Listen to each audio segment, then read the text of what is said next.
naye mu abantu ne bakusindikira ssente n'olinda ate omuntu akuweereza ssente amale kukubira simu bakuweereza message akubuuze mbu naye ssente ozirabye.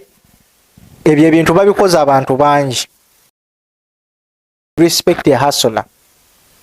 Omuntu wallahi ya Mungu ne bw'aba akutte siringi 15,000 oba omutwalo gwe Uganda ng'ali ku Bulaaya n'agukuwa, omuntu oyo mwebaze. Banaye abantu abawangalira mu ggwanga lyattu Uganda mulina okukimanya. Abantu abawangalira ku Bulaaya beetaaga kampani yammwe. Si kumubeerako ku simu 24/7. Naye omuntu gw'osaba ssente bw'otuulako wansi n'ovumiintiriza mu mutima n'ogaana naye omuntu gwe nsaba ssente ono nasembayo kwogera ddi naye. Akale ssente kakakotte omuzimbira ennyumba togizimbye, ssente ezo ziridde. Temumanyi bannaye bantu kye basaddaaka kubanga oli yeerekereza.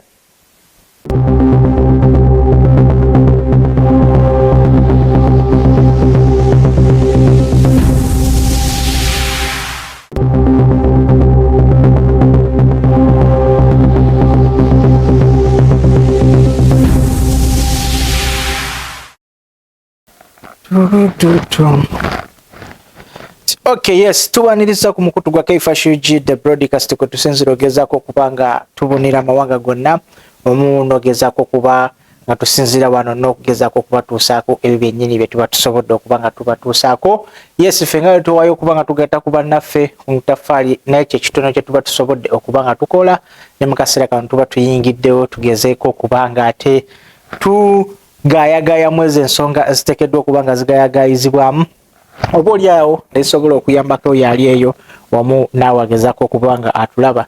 Mu bigambo byetutera okwogera ebiseera ebisinga tuemphasizinga nnyo ekigambo ekigamba nti ffe tetuliwo okuvuula oba kukkakanya muntu yenna, wabula tugezaako okuleeta ebyo bye tuba tusobodde okuba nga twogerako mu bumpimpi oba mu byo n'olondako ekimu ku byo ky'otwala oba n'ojjamu ebikugasa ebitakugasiza n'obeera nga obirekeraawo. So bambita Kabaka Kaifash straight out Uganda to the world nga nze tudde wanogezaako okuba nga nkwasaganya ensonga mpola mpola ng'era bw'okiraba nti tugezaako kasavu kanyama regardless of the time, naye twewaayo okuba nga tugezaako kutuula wansi ne tusaasaanya wamu n'ogezaako okuba nga tukutuusaako amawulire agafa wano newali buli wamu tukwatayo tusanze mu entertainment, tusanze mu politics, tusanze mu social life, tusanze everywhere. As long as it is worthy okubanga kyogerwako tugeza maaso n'okubanga tukyogerako. Nyongera okubebaza mwena abagwekuumirako mjebaleko gye mutuusako engalo yonna gye muwangalira ne ntumira ku bakyali bange mwenna gye muwangalira all over the world, ne ntumira ku mutabani wange ne muwala wange Zahara Shakibu plus my wife omulungi Enyonti. I love you so much my family.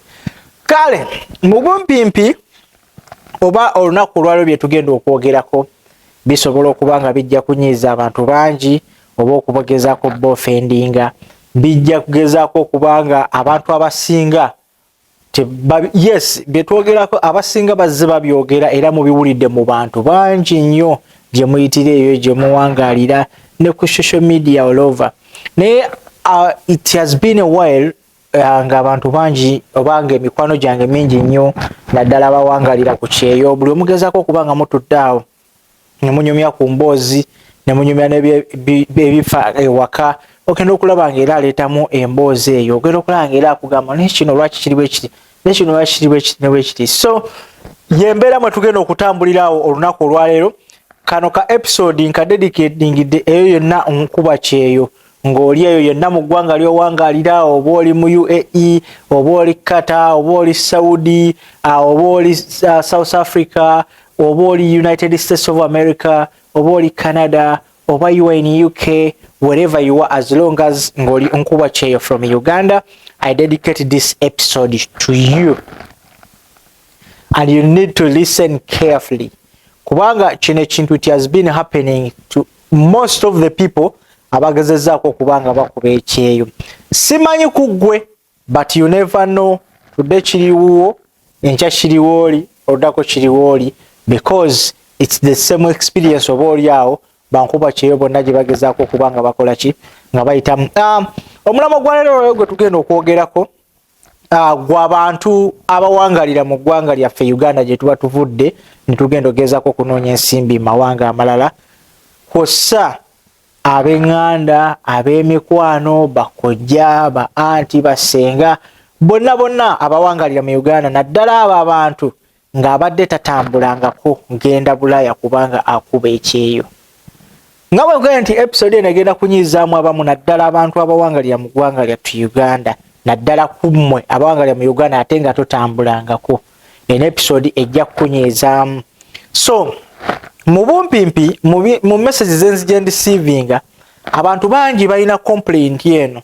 Oli ne mbanga munyumya nagaana AK5 nkola from morning to afternoon n'oyikola essaawa 16 olunaku n'okola buli kimu ky'okola okufuba okulaba ng'okunganya akasente mu bufuzi obeere nako oweewaka atamanyi bugubi bw'oyitamu kubanga onoonya akasente ako n'akulinda n'akukubira essimu n'agamba muganda wange mutabani wange kino tekisosodde n'akukubira essimu n'agamba neetaaga kino njagala onyambiseyo ssente bweziti njagala ompoleyo ssente bweziti tukwegale twagala ssente bweziti twagala kugula kino ssente bweziti twagala kula n'otoola ssente olw'okuba oyagala okubanga okuuma enkolagana eyo n'oba ng'okola ki ng'ozitoola ng'oziba oba ng'oziwa omuntu yenna aba azikusabye. Banaye mwena abantu abawangalira mu ggwanga lyattu Uganda bw'oba watambula ku kale ne naddala abatatambulangako temumanyi Bulaaya bw'anyiga. Bulaaya anyiga to the extent nti otuuka mu nsi toyinayo wa lugandawo, toyinayo maamawo, toyinayo mugandawo, toyinayo kojjawo, toyinayo ki. Most especially ng'ensi gy'otuukiddemu bw'oba famire yo liyo bw'omu bwa Namunigina ng'abantu boogenda okusisinkana ogenda sisinkana abantu bapya ennimi mpya weewaawo oluzungu lwogerwa naye era still olubeeramu ng'owulira bye boogera naye ng'era owulira tokifiitingamu. Yembeera abantu ababeera mu byeyo bye batambuliramu nti atuuka ekiseera ng'afiiringa okubeera loneri ng'obwomu bumutta. Mwobuuza abasinga abali abatulaba lwaki buli kaseera osobola okulaba omuntu ali ku Bulaaya ng'ali online n'oweebuuza ono yeebaka budde ki oba oli awo time zone kale nga zaawukana naye obuuza ono abeeranga ku online bwe musindikira message wayita eddakiika mbale nampa reply bwe muteerako ka message wayita eddakiika mbale nampa ka reply. Temuddaawo okubeera nga mubyebuuza naye ensonga lwaki nti omuntu otuuka ku Bulaaya ng'essimu gy'olina ye mukwano gwo ye mugandawo ye buli kimu kyo jjukira yeekuzuukusa alamu zifuuka alamu yeekukola ki gy'otunulako ku TikTok n'osindika ku mannyo gy'okola ki gy'oba osuubiriza n'abantu ababo okuba ng'okommunicatinga nabo. Naye ate munaye ekisinga okumalamu amaanyi oba ekyewuunyisa nti ate abantu abaffe be twaliganye nti baganda baffe bamaama baffe bataata baffe bakojja baffe munnange omuntu oyo aba tafa nayo kugwa oba oli otya most of the time si bonna naye abasinga baba tebaagala kumanya. Wabula omuntu oyo agenda kukubira essimu ng'akunoonya nga yeetaaga ssente. Imagine I received this message from different people. Eno message ngifunye okuva mu bantu ab'enjawulo bangi. Nagamba nze neewuunya oli nagamba nti ne maama wange yennyini anzaala omulabo oba taata wange yennyini ankubira essimu munnaye nga yeetaaga ssente. Bannaye abantu abawangalira mu ggwanga lyattu Uganda mulina okukimanya abantu abawangalira ku Bulaaya beetaaga kampani yammwe si kumubeerako ku ssimu 24/7. Naye omuntu gw'osaba ssente gw'otuulako awo wansi n'ofumiitiriza mu mutima n'ogaana naye omuntu gw'ensaba ssente ono nasembayo kwogera ddi naye ekyo kyennyini n'okyerera munoga omuntu ono nasembayo kwogera ddi naye nti ntutte emyezi 2 simanyi bwe yasubwasula simanyi bwakola ki simanyi oba ali bulungi simanyi oba mulwadde wabula gwe n'okuba essimu gyebaleko muganda wange ogamba oti obulamu bugamba ki mutabali munnaye ogamba otya bitambula bitya nti munnaye nga bw'obimanyi tubadde twetaagisayo akasente ka miliyoni ng'emu tulabe nga tukola kino. Imagine omaze ebbanga lya myezi 2 myezi 3 tonyega naye oze ng'olina kyonneetaagako. Amazima ga Katonda mu ggulu bano abantu lwa butabalaga naye biruma ebyaddala kiruma kigerageranya mukuba mwaka faananyi ng'omuntu bw'anajja n'akusanga ku makya n'akutuukiza ku nsonga watali yadde okubuuza era gwe kennyini osobola omubuuza yiyi ekyo kye kibuuze wammwe ng'owulira kikkunyize muli lwa mbeera gy'akoze eki gyakuyisiza kati just imagine omuntu gw'omala emyezi nga tomukubidde tomuteereddeko yadde akamesegi tokoze eki byebyo byolaba abantu bye basinziirako n'owulira nga bagamba nti omuntu yafudde n'afa ekikutuko lwansonga mu obulamu abantu bwe bawangaliramu gwano ku Bulaya obulamu obw'okukeera ku makya genda ku mulimu dda waka there is no any association mukati tugenze kutambulamu tugenze mu kirabinga abakirabinga gye bali but it's rare omuntu tomutunuliza mu ebyo nga yakedde ku makya n'agenda n'akola ng'enkeera alina shift ate omuzze mu ebyo omuntu n'omulaba keera ku makya kuwulumula mu motoka kudde naye n'otamubuuza nakwo nti wasizuyo tewasizo te enkuba egenda n'efudde mba neetonya n'ovuga emmotoka mu nkuba nga n'okulaba tolaba gy'olaga naye ng'ofa kutuuka ku mulimu gwa mukamaawo mu budde osobola okuba ng'osasulwa kasente naye olina kukubira essimu tamanyi bugubi bw'oyitamu kufuna kasente tamanyi mbeera ki ekusobozesa kuba ng'ofuna akasente ako kaakusaba naye n'atakukubira na ssimu n'atakuteerako yadde akamesegi okuba ng'akubuuzaako muganda wange oli otya mutabani oli otya naye ye ng'alinda kimu akugambe tulina n'obuzibu wano ne wali gw'otole mu nsawo okole ki omuwe abantu bannaye batuuka ne babeera mu mayumba gaabwe nga alina ebintu bingi ebimuluma nga yeetaaga omuntu ow'okubyogera naye nga naye tamulina omuntu bwe yalikubidde naga blaza wange oba mwannyinaze oba maama ninamu challenge ensumbu eri bweti ne bweti naafuna ku magezi n'omuntu okuwuliza ku bantu b'omanyi kikuwa essanyu ne kikuwa ne moralo ekwongera okgenda mu maaso n'okuba ng'okola naye ebiseera ebisinga bantu mmwe mukyasinza okuwa abantu b'okubyeyo disappointments n'osooka olaba ng'omuntu afa stress n'osooka olaba omuntu ng'afa depression n'osooka olaba ng'omuntu alina homesick n'osooka olaba naddala nga oli famire ye ebadde tali nayo n'osooka olaba omuntu alowooza ku baana be alowooza ku mukazi we n'awulira ekintu nga kimupika naddala omusajja n'olowooza n'oga omukazi mu myaka 2 sigenda kubanga ndi naye ali mu ggwanga Uganda gulowooza agenda kubeerawo atya we siri byonna nebikupopingira mu bwongo nogaa kati bannaye omukazi gyali bamukwana omukazi gyali kati oba yasuze waka oba teyasuze waka kugamba ebyo nebikubeerako olina stress y'omulimu olina stress yaki oba oluusi wakagenda ku Bulaaya bakyakusuza okyakola mwana omuntu yenna ng'ali ku Bulaaya gwe wenna ndaba muwa abantu abo respect bakolera mu bugubi okufuba okulaba nga babawa sente ezo ze babawa ayinza okuba nga afuna sente ng'ezitowa ku sente gy'owangaaliramu naye hello hey how are you by'omugamba bimuzaamu amaanyi nnyo gani nga bw'olowooza osobola okwekwasa data naye once in a week tosobola kuŋŋamba nti gwe omuntu awangalira Uganda osobola okubula nusulu 10 olwa data gw'okwata n'oteeka ku ssimu n'okubira muganda wo n'okubira mwannyoko n'okubira brother wo n'omanya bw'ali oba maama wo n'otalinda bulinzi ku nkomekerero ya mwezi n'omugamba blood sister maama ninamu ekizibu mbadde nsaba kunnyamba wano na wali banaye abantu abo banyigirizibwa lwakuba nti mulimu abantu nga tagenda kuvaayo direct akugambe olw'ekitiibwa kyakuwa n'olw'okuprotectinga famire ye respectinge ku bantu abali ku Bulaaya ekyo sigenda kivaako nti manyi sinze nsooso byogera bantu bangi babyogeddeko mu same situation ate era nga sinze nsembye byogera bangi bajja kuvaayo nga babyogera nga bacomplaininga on the same issue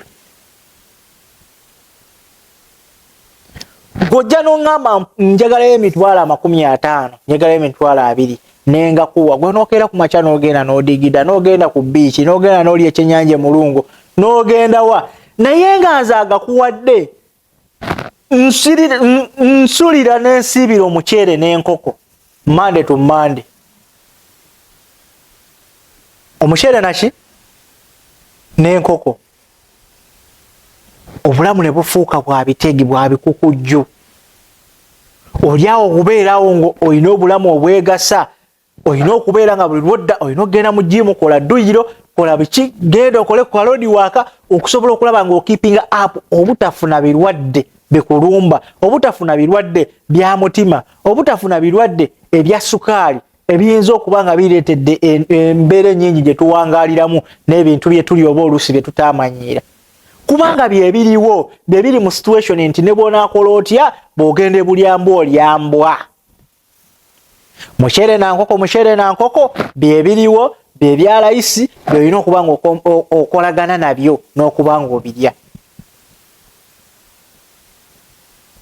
naye omuntu ne yeeresa akasente ke n'akasindika e Uganda omugulire poloti n'otagigula akasente ke akakotte omuzimbire ennyumba togizimbye sente zo ziridde temumanyi bannaye bantu kye basaddaaka kubanga oli yeerekereza nga yeerekereza olwataano lwe n'aluteeka ebbali ogwo mwezi ne guggwako n'akwata olwataano lwe n'aluteeka ebbali ogwo mwezi ne guggwako ate ng'afunye ne ka portion kajjako n'akuwa ggwe n'awakooli by the way nekino mukyegendereze nnyo bw'olezeekaawo n'okyegendeza n'okifumiitiriza n'olaba nti ebiseera ebisinga omuntu ow'okubulaaya asobola okwanguyirwa okuwa mukwano gwe ssente amukolere by'ayagala n'alekawo omwana wa nnyina ne kitaawe wali okyegenderezaako simply because oyo kyaliwe gwe yasisinkana obukulu eyafuukanga muganda we sente ye abaagiwa ekitiibwa kyekisookera ddala ekyokubiri ye muntu gwasobola okuddawo n'asaaga naye ne nga beekubira ku masimu babeera basinikasinika ku mannyo babeera beetextinga babeera beeweereza bu audio note okitegeera example zijja kuwa yange nze nina kyali wange bamuyita Isma abasinga bamumanyi nga Erigot oyo boy ebbanga lyonna lye mbadde ku Bulaaya nga nkyekingako n'okusinga maama owange atanzaala oba ne baganda bange bonna okitegeera ye maama owange nyinza okugamba nti owaaye mukadde ebyessimu tabibeerabeerako nnyo engeri gy'atabitegeera alinda lwe banaafuna omuntu namugamba kati nteerako data kati nteeramu enamba ya Keifashi kati njagala kwogera naye kati nyigira ka audio ndikodinge it is understandable ni wabaawo baganda bo ng'omulaba buli lunaku kikwasa nnyo essanyu ku mutima ng'obadde awo n'okeera ku makya n'ozzaako essimu tugeze nga babadde ogiggyeko n'osisinkana message nga ya sister wasuza otya muganda wange eddako nga ya brother wo kyekiriwo blood kwegamba okeera there is the way olunaku olwo lwe lukeera ku makya nga lwasanyu gy'oli nga kiringa gwe omusajja bw'onaabeerawo ng'obadde okwana omukazi ebbanga n'amala n'akufundikira ng'akuzemu n'akugamba nti yes I love you too. There is a way wotandika okukola ebintu ng'olaba buli kimu ky'okola kifulowinga bufulowinzi from the moment wakugambidde akagamba I love you. So the same applies to that. There is a time woyogera n'abantu ababo n'otuuka ekiseera nga bw'abadde ne stress ku mutwe zikuweddeko musinisa amannyo mukoze biki ne byobadde lweraliikirira ne bikuggwako.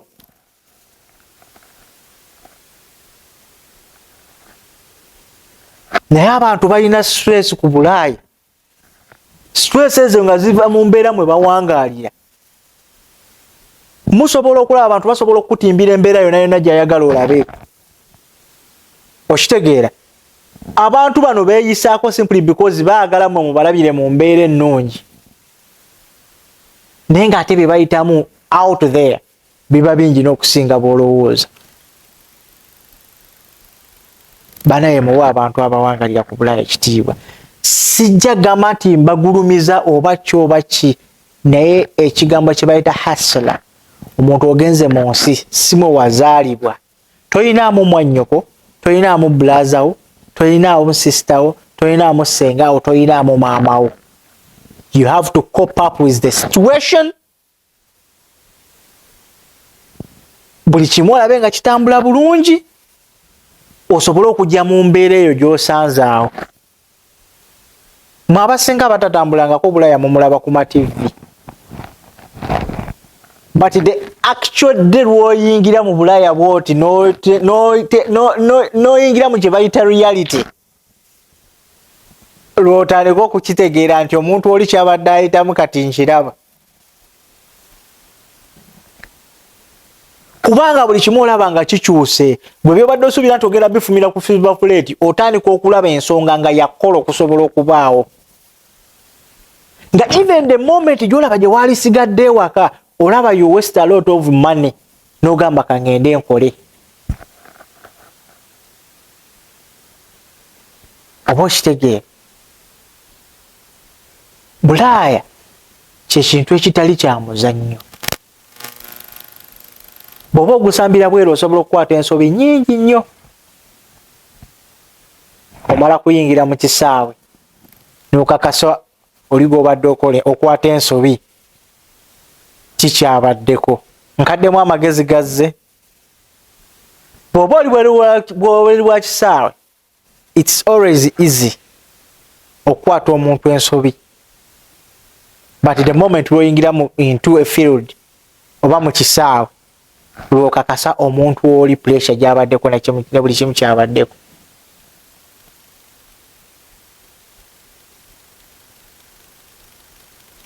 Embeera teba nyangu, Bulaaya mwangu. Singa nammwe abantu ababa e Uganda muba mwanguyizza abantu embeera. Waawunye nno omuntu abawangalira kulala tebeetaaga kingi, tagenda kusaba ssente. Wabula baba beetaaga presence yammwe mu bulamu bwabwe. They want to feel at home. At the moment lw'oyingira ku Bulaaya, ojja n'essanyu lingi ng'ova ogenda okulinnya mu ennyonyi for the first time, n'erinya obwengula for the first time, n'oyingira ensi gy'obadde otuuse ku airport y'ensi gy'ogendamu for the first time, okyali novice. Novice is someone who is new to something. That you were novice, you were blank, but bw'omala okuyingira bw'oti bakujja ku airport pa n'oyingira munda n'otuukira w'ogenda okusula bwe kaba kabadde katanda, n'ojjukira obuliri bw'olese Uganda, obadde osula ku double bed, bakuwadde akatanda, bakutendeka akafaliso, bakuwadde bulangiti n'essuuka eja. Kati awo omusiiki n'esooka etandika okujja mu bwongo, n'otandika okujjukira embeera gy'obaddemu, by'obadde olya, obadde oluusi emmere osanga eyidde, kati essaawa zino olina ogyefumbira, olina okwoza ebintu, engoye olina ozeeyoleza, oziteeke mu mashini oziggyemu, ozaanike, engoye olina ozikola bwoti ne bwoti, olina ozeezingira, kino ne kino, buli kimu kyo ebimu byabadde bakuyambako, n'otandika obyekolera, kati n'otandika okuwulira nga buli kimu owulira kitandise okukumenya. Oba onfuna. So, ebintu eyo embeera eyo ngezaako gikusigira gwe wenna ali eyo, oba ngezaako okusigira ekifaananyi kino, nga nkuzayo ku kiri ekigamba nti respect a hustler. Omuntu wallahi ya Mungu ne bw'aba akutte siringi 50,000 oba omutwalo gwe Uganda ng'ali ku Bulaaya n'agukuwa, omuntu oyo mwebaze. Aba munno, aba akwagala, aba akwagaliza. Nkaddemu amagezi gazze, omuntu ng'ali ku Bulaaya, buli munwe gwa nnusu oba buli 10 kyakwata n'akuwa ng'akijje mu nsawo ye, blood, omuntu oyo musiime, mwebaze. Naye mmwe abantu ne babakusindikira ssente, n'olinda ate omuntu akuweereza ssente amale kukubira simu oba kuweereza message akubuuze mbu naye ssente ozirabye. Ebyo ebintu babikoze abantu bangi. I swear to God. Nange kennyini wano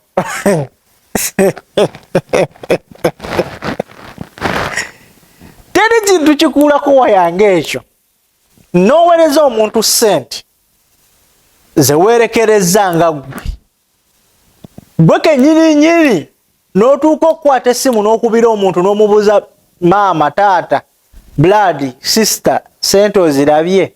Imagine ng'essimu agirina gy'okubyeko n'akwata wabula nga teyafunye gatisi wamuweereza ssente essaawa emu emabega. Wamuweereza ssente yesterday n'otafuna response yonna from that person. N'ojja olunaku olwaleero ye omuntu namuweereza ssente yadde ne ka thank you kamukooneko ndabe. Owaaye munnaaye ssente wazifunye? Ye munnange ssente nazifunye weebale nnyo. Imagine Mukama Katonda mmwe temumanyi n'olinda omuntu akuweereza ssente n'amala kukubira ssimu n'osooka ojjukira ssente nazirabye munnange tweyanziza nnyo tweyanzeege. Lwaki? Mumazeemu nnyo abantu emitima emigabi, mumazeemu nnyo abantu appetite. That's why nti abantu batuuka ekiseera n'ava ku layini gye mumanyi n'abula nga temukyamulaba completely. Ezo layini z'amanyi n'aziswitchinga off n'aziggyako simply because buli ajja ku layini eyo batuukira ku kintu kye kimu nti buli ali ku Bulaaya alina ssente. Munnayo omuntu awangalira Uganda takimanyi nti n'omuntu ali ku Bulaaya ssente zibula. Tebakiimagininga akako tebakirowoozanga nako nti you can be abroad when you are blocked, totally blocked. Nga naawe okeera ku makya nga n'ekyogenda okulya tokirina. I've ever passed through that situation. Omwezi ne gutuuka nga salary namufuna yenna naye zituuse ennaku z'omwezi 20 nga sirina mmere waka, sirina yadde olwataano ku akawunti, ssente zonna nga sirina yadde 10. Naye nsigaliza kukuba simu blood njagala ompoleyo 10 kya dirham. Blood njagala ompoleyo 10. Blood njagala ompoleyo 2. Oli n'akuwa ssente n'akugamba nkuwadde 10 njagala 15. Mbwe abawangalira mu Dubai mukimanyi. Mulimu n'abaana nga business gye baakola yakuwola buwozi. Lwansonga bakimanyi nti abantu babeerawo nga talina yadde olwataano. Omwezi ne guggwako totali nga tolina ssente. Naye n'omuntu nakubira essimu okuva e Uganda n'omugamba naye essaawa zino mbadde siimiridde bulungi naye swamamu bwe naaba nfunye amagye nja kukuteekako. Bwe naaba nfunye ssente nja kukuwa. Ekyo n'atakirabira ddala totale. N'agamba waabo bwe batyo buli ali ku Bulaaya kati abali Bulaaya bonna bayiga embeera y'okkaaba agenda kugamba talina baba ne ssente n'aba tayagadde kkuwa. Yes, oluusi tuba nazo naye ng'otunira omuntu gw'ogenda oziwa nga tali wase simply because obadde onoonyaako ssente naawe obadde tonneetaaga. Gwe lwaki oba oyagala nkuwa ssente zaye nga gwe mu budde bwe naali kwetaagiddemu mu budde bwe wali badde onkyekingirako toteekinze initiatives nange kumanya mbeera ntya nze akola ssente. Totutte buvunaanyizibwa kumanya ali atya obulamu bugamba ki ye nga ye bimutambulira bitya nze azikola. Naye nga gw'ozisabye n'enzikumba n'okola ki n'onyiiga. Banaye twesetinge tubeereremu ne bannaffe. Ssente si nnyangu nga bw'oginoonya mu ggwanga ly'owangaliramu erya Uganda naye kubula n'odde waka ng'okimanyi ofunyemu zaakulya ne ku Bulaaya kisoboka. Expenses za Bulaaya enspendinga gye nspendingamu si gy'ospendinga. W'ospendinga emitwalo 10 spendingawo kakadde. Kitegeeza w'ospendinga akakadde nspendingawo nga 2 oba 3 bw'ali e Uganda. Ennyumba osobola okusula mu emitwalo 7, osobola okusula mu emitwalo 10, osobola okusula mu emitwalo 2. E Bulaaya teri nyumba ya mitwalo 2, teri nyumba ya mitwalo 3. Olaba n'abawangalira mu UAE bakimanyi Dubai awo. Kekabe katanda katandikira ku mitwalo 50 ate nga ka waggulu.